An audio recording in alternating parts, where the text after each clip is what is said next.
Many couples experience a frustrating cycle where the more the one partner seeks closeness, the further the other partner retreats, only for the dynamic to reverse when the pursuit finally stops. In the Netflix series The Polygamist, this repetitive loop defines the 20-year marriage of Joyce and Jonasi. The dynamic culminates in a dramatic shift when Joyce attempts to break the cycle by inviting her husband's mistress, Matipa, into a formalized polygamous marriage. This relationship serves as an ideal illustration of the pursuer-distancer dance by applying the psychodynamic couple therapy framework distilled by Dr. Arthur C. Nielsen of Northwestern University. We can analyze the hidden forces that keeps these couples trapped. To understand why this marriage eventually disintegrates, one must look past the surface level arguments about infidelity. Dr. Arthur Nielsen notes that negative interaction cycles in distressed couples are primarily driven by the frustration and the invalidation of basic human needs. See, in this specific relationship, Joyce functions as the anxious pursuer, while Jonasi acts as the chronic distancer. The anatomy of their cycle follows a predictable pattern. Whenever Jonasi commits a betrayal or withdraws emotionally, Joyce experiences an intense relational panic rooted in a fear of abandonment. She responds by chasing him, which manifests as begging him to stay or demanding answers or criticizing his emotional absence. Jonasi, however, experiences this pursuit as suffocating control. To protect his autonomy, he flees the marital home, on one occasion disappearing for an entire year to be with another woman. This pattern highlights the central tragedy of the pursuer-distancer loop, as each partner's defense mechanism actively triggers the other partner's psychological allergies. The harder Joyce pursues, the faster Jonasi distances himself. Crucially, a distancer only feels safe re-engaging when the pressure of the pursuit drops. Once Jonasi achieves enough distance to feel secure from emotional engulfment, he returns to the home. The persistence of this destructive dance is fueled by deep, unhealed childhood traumas on both sides. Dr. Nielsen explains that individuals often project their internal histories onto their spouses, transforming them into a core negative image that represents their worst psychological nightmares. Jonasi carries profound maternal and paternal wounds, having lost his mother at a very young age, growing up in severe poverty, and endured life with an alcoholic father. This childhood trauma left Jonasi with an internalized belief that caregivers are inherently unreliable and that dependency equals vulnerability. While he successfully builds a corporate empire to achieve financial safety, intimacy inside his marriage continues to trigger severe transference allergies. Because his mother abandoned him through death, Jonasi unconsciously views depending on a single woman as an existential threat. To defend against this vulnerability, he splits his emotional needs across multiple women, utilizing a repetition compulsion where he retains total control over the act of leaving.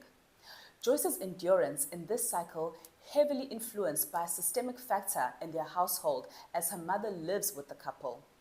Her mother constantly tells her that the marriage will eventually kill her, creating a severe grip of anxiety.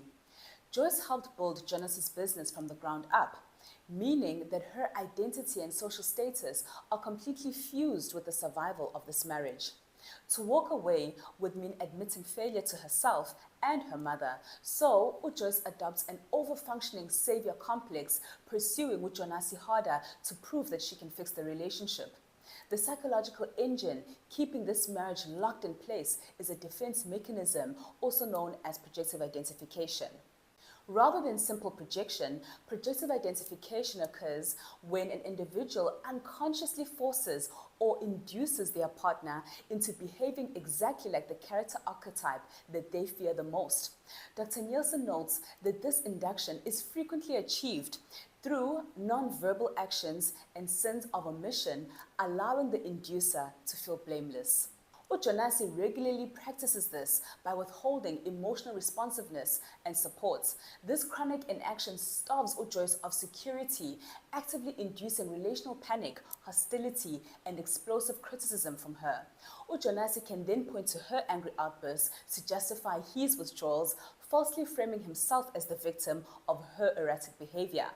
Through this process, he successfully pressures Joyce into embodying his internal traumatized fantasy of a hostile, volatile maternal ghost, a woman whose induced anger and eventual emotional withdrawal validates his primitive childhood blueprint that caregivers are inherently dangerous, unstable, or unsafe to depend on. This effectively helps him to avoid his own internal guilt. Joyce introduces a massive psychological shift to this dance when Matipa eventually gives birth to twins. Realizing that direct pursuit is no longer working and that her mother's warnings are materializing, Joyce stops chasing Jonasi's physical presence and then begins pursuing the relational structure instead. By suggesting a formalized polygamous marriage, Joyce attempts to achieve mastery over her trauma. Her unconscious reasoning dictating this move is that if she cannot stop Jonas from escaping to cheat, she will reframe the infidelity as an authorized family structure that she manages, thereby protecting her status as the first wife. Despite Joyce's strategic maneuver, a structural arrangement cannot heal a deep-seated psychological wound. Dr. Nielsen emphasizes that the ultimate goal of couples therapy is achieving genuine acceptance, which requires partners to tolerate perpetual, unsolvable differences and mourn the ideal expectations their spouses can never fulfill. Because Joyce and Jonasi never achieve this level of insight, they remain entirely trapped by their rigid background default settings.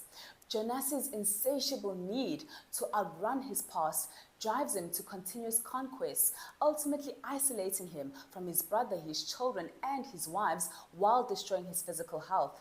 Concurrently, Joyce's attempt to manage his distancing through polygamy fails to foster true intimacy, serving only to institutionalize her loneliness and turn her grief into toxic resentment. They spend 2 decades hurting each other because they are both reacting to the unhealed ghosts of their respective childhoods. The breakdown of this marriage highlights the critical importance of recognizing personal relational patterns. Couples caught in a pursuer-distance loop must step back to examine the unconscious scripts driving their behavior. Understanding whether one is pursuing out of genuine connection or reacting to historical trauma remains the only way to successfully interrupt the cycle before it consumes the relationship.